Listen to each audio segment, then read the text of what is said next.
Welcome to లలనర్. ఈ వీడియోలో మనం ఏబికి ఇంపార్టెంట్ కేసు లాస్ ఈ వీడియోలో మనం తెలుసుకుందాం. మొదటగా Shayara Bano versus union of India. ఇది ప్రసిద్ధమైన ట్రిపుల్ తలాక్ కేసు. ఈ కేసులో సుప్రీంకోర్టు 3 విడాకులను రాజ్యాంగ విరుద్ధమని ప్రకటించింది. ఇది ముస్లిం మహిళల హక్కులకు రక్షించిన చారిత్రాత్మక తీర్పు. Next Shahbano Begum case. ఇది సిఆర్పిసి 125 ప్రకారం ముస్లిం మహిళలకు మెయింటెనెన్స్ హక్కును గుర్తించిన కేసు.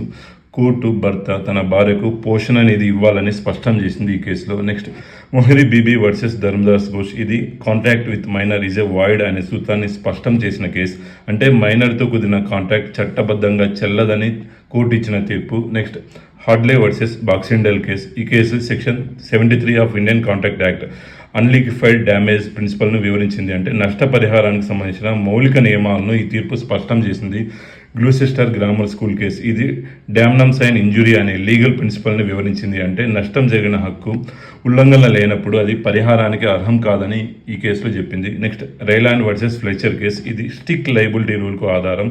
అంటే ప్రమాదకరమైన వస్తువుల కారణంగా నష్టం జరిగితే బాధ్యత తప్పించుకోలేము. Next MC Mehta versus union of India. ఇది అబ్జల్యూట్ లైబిలిటీ అనే సూత్రాన్ని భారత చట్ట వ్యవస్థలో పరిచయం చేసింది. ఇది ముఖ్యంగా భోపాల్ గ్యాస్ ట్రాజడీ తర్వాత ఇది వచ్చిన చారిత్రాత్మక తీర్పు. ఈ కేసులు ప్రతి లా విద్యార్థి తప్పనిసరిగా తెలుసుకోవాలి. ఏబీ ఆస్పిరెంట్స్ కూడా కంపల్సరీ నేర్చుకోవాలి. ఈ వీడియో ఇన్ఫర్మేటివ్ అనిపిస్తే please subscribe my channel. Thank you for watching video. జై హింద్.